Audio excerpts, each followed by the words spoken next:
Je croyais qu'on avait parlé, mais je me trompe, du film de Spielberg. C'est de beaucoup le film le plus important de la quinzaine. C'est l'opinion de Georges Charançon. Ce serait une opinion partagée ou bien il est seul de son avis? Ah oui. Ah, Odile Grand aussi. Enfin, le plus important, non, à mon avis, c'est le Miller, c'est Garde à vue. Oui. Non. Et pour Françoise Maupin, Non, moi je préférerais La femme d'à côté. le film de Truffaut. Et pour Michel Simon, Histoire de fiche. Je préfère les deux, oui, les deux films français. Les deux films français. Ah ben dis donc, ça nous change. Bah oui, mais il faut Il faut s'adapter. dire qu'il arrive d'Amérique. Vous êtes aux États-Unis, c'est pour ça que tout le cinéma français est formidable. Formidable. Ouais. Bien, alors, si je comprends bien, il faut commencer. Ben, les commençons par le aventuriers d'un Truffaut. Commençons par le Spielberg, ça fait plaisir à Odile et à Georges. Merci. Tu veux commencer, Georges? Oui, je veux bien, parce Alors, que pour moi, c'est un... C'est un luxe que tu veuilles commencer. Oui, bah oui, parce que d'habitude, tu me fais toujours terminer en 30 secondes, les autres ayant fait des tunnels interminables. Vas-y. Bon, mais là, je serai bref, rassurez-vous. Oh, ben. C'est un film qui nous ramène à notre enfance. C'est le film d'aventure à l'état pur. Ça n'arrête pas une minute. Et ce qui, moi, m'a profondément touché dans ce film, c'est que les suspens qui sont sans discontinuer, qui s'enchaînent les uns les autres, sont toujours corrigés par l'humour. Et moi, je trouve que c'est une réussite absolument totale. C'est d'ailleurs l'opinion des Américains, puisque ce film remporte actuellement un immense succès aux États-Unis, comme vous le savez. Et j'espère qu'il remportera un succès égal en France, car la collaboration de ces deux hommes qui sont Spielberg et Lucas, qui l'un et l'autre ont le sens du spectacle. Or, tout de même, le cinéma, c'est aussi un spectacle, c'est aussi un divertissement. Ce n'est pas seulement, comme par exemple L'Homme de Fer, un événement historique ou politique ou social. On peut aussi aller au cinéma pour se distraire. Et si on veut aller au cinéma pour se distraire, on sera pleinement satisfait par Les Aventuriers de l'Arche perdue.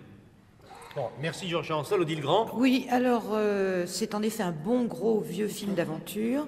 Et ce qui est assez remarquable dans ce film, c'est que les cascades, et Dieu sait s'il y en a, ne sont pas faites au détriment des personnages et du dialogue. C'est-à-dire qu'en général, le muscle passe avant les dialogues. Or là, les dialogues sont très drôles, sont respectés, le sujet est respecté. Il y a une espèce de parabole quand même, puisque Hitler, dans le film, veut absolument mettre la main sur l'Arche perdue parce qu'il paraît que ça rend invincible. C'est un peu la parabole donc, de la course aux armements. Et puis, il y a un personnage que moi j'adore, c'est le personnage de la jolie femme, qui est jouée par Karen Allen, qui est ravissante, qui n'a pas peur du coup de poing, qui vous assomme un bonhomme comme un rien et qui, dans la seconde suivante, se met une grande robe du soir avec des décolletés vertigineux. Ça, c'est ton côté MLF. Non, pas du tout, je le rêve trouve. des femmes, ça, non? Mais oui, c'est formidable. C'est enfin tous nos fantasmes qui sont réalisés dans un seul film. Cela dit, on nous trimballe, on nous véhicule d'un endroit improbable à un autre endroit improbable. Ça n'arrête pas de bouger. Dire qu'il y a des rebondissements sans arrêt est un euphémisme. On sort de là complètement essoufflé. C'est vraiment arche ou crève, comme dirait Michel Simon. Bien, merci François Forestier. Odile Grand. Il faut tout de même reconnaître que l'idée de faire rechercher par Hitler l'arche d'alliance des Juifs, déjà au départ, puisque c'est le sujet du film, il faut avouer que c'est assez croquignolé. Une idée, C'est directement de Moïse à Hitler.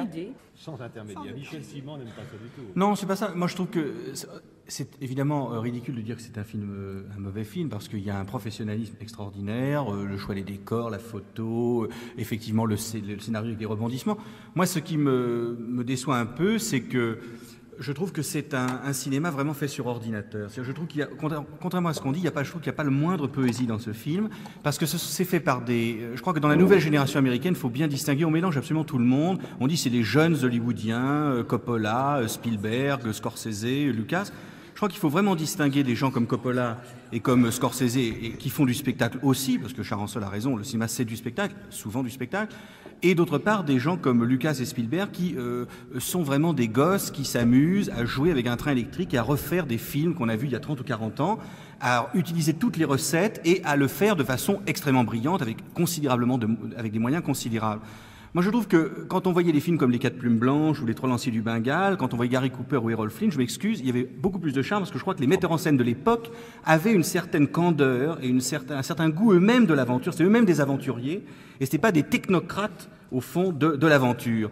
Et je crois que Harrison Ford, quoi qu'on en pense, enfin je devrais peut-être pas en juger, demander à Odile Grand et à François Lopin ce qu'elles en pensent, mais je trouve que Harrison Ford n'a pas le charme que Errol Flynn ou Gary Cooper ont. Or, dans l'aventure... C'est indiscutable. C'est-à-dire qu'on oublie Harrison Ford dès qu'on a vu le film. Or, je trouve que dans un film d'aventure, l'aventurier lui-même, ça aide à l'identification. Bah oui, mais trouve-nous un Gary Cooper.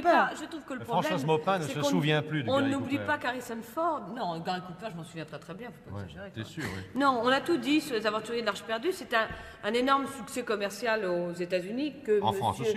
Mon ami Georges Charançol se rassure, c'est aussi un très très grand succès commercial en France. Donc Ça me rassure. la carrière industrielle de ce film est parfaitement réussie.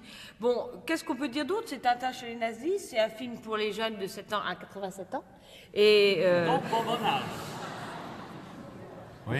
Et bon, on oublie dès qu'on est sorti. Enfin, on s'est bien Ouais. amusé pendant Ah non, 2 heures. c'est On pas vrai. l'oublie. Non. Non, Et c'est pas vrai. ben moi, je l'ai oublié dès que je Non. suis sortie. C'est. Non, je trouve oui, qu'il y a un puis début, après. pendant 20 minutes, c'est absolument éblouissant, et je trouve qu'on se lasse justement de ce besoin permanent d'en jeter plein la vue à chaque seconde. On a l'impression qu'ils se sont dit, il faut pas du tout laisser respirer le spectateur, il faut qu'à chaque seconde, il se passe un événement, passe quelque et ça chose. finit par, Comme à mon au avis, marché. ça Non, finit ça par peut être s'épuiser un peu. Ceci dit, ça mais oui, mais je parle, mais comme tu parles pour T'es toi, un blasé. chacun parle pour soi. Ceci dit, Non, mais j'ai défendu Je suffisamment parlez de... chacun pour vous, mais ne parlez Oui. pas ensemble, si possible. J'ai défendu suffisamment de films à spectacle ici, c'est pas un procès d'intention que je fais au film à spectacle, et encore une fois, allez-y, vous ne regretterez pas, je dis pas du tout que c'est un mauvais film, je trouve que c'est un film un peu trop, on en fait un peu trop autour, c'est tout. Bon, très bien. Dans la salle. Non, c'est très attends, efficace. Au deuxième rang, monsieur, oui. Il y a des critiques qui ont été faites. Oui, oui. Bon, vous trouvez Mais ça je vois formidable. pas pourquoi. Attends. Il n'y a rien à en dire. Ouais, c'est Non, formidable. laissez-le parler. Et vous, vous en souvenez, monsieur, ça a laissé des traces en vous. Ah oui, beaucoup. Bon, vous l'avez vu qu'une fois, mais Je vous l'ai en vu souvenez. qu'une fois, mais j'y retournerai. D'accord, bien. Est-ce que vous avez vu le film de Truffaut, monsieur? Non, pas encore. Non, quand on a vu Steven Spielberg, on ne voit plus rien, c'est ça? Ah si, on peut voir Truffaut quand même. Bon, vous avez vu Claude Miller, garde à vue? Non plus. Non, non, quand on a vu Steven Spielberg, c'est fini. C'est pas fini, Bien. mais Bon. c'est déjà beaucoup. Non, D'accord. mais le titre dit bien ce que c'est. Ça s'appelle Les Aventuriers. C'est un film d'aventure. D'aventure. Bon, ceux qui aiment Jules Verne, ceux qui aiment Journal des Voyages de 1900 comme moi, n'est-ce pas j'adore ça. Eh bien, évidemment, on ne peut pas être insensible à ce film. Le comparer aux films français qui ont d'autres ambitions, c'est absurde. Bien sûr. Puis en plus, c'est très Et je fais drôle. exprès. Un autre Mais jeune oui, homme, un autre il a jeune du homme, bourg. un autre adolescent dans la salle. J'ai Oui. vu les 3 films et je pense que Les Aventuriers sont c'est le meilleur de tous. Ouais. On rentre carrément dans sa jeunesse, comme disait monsieur, et on n'en sort plus. Et quand on a vu le film, je crois qu'on y retourne avec beaucoup de plaisir. Que le personnage de Harrison Ford, bon, c'est pas encore Gary Cooper, mais ça viendra, je pense. Oui. Très bien. Et Et Karen, Cooper, c'est et venu tout de vous suite. n'êtes pas intéressé à Karen Allen, Oh un non. petit peu? Bah zut, alors, si, qu'est-ce si, qu'elle est aussi, elle belle. est très bien aussi. Elle est belle, non? Oui, oui. Bon.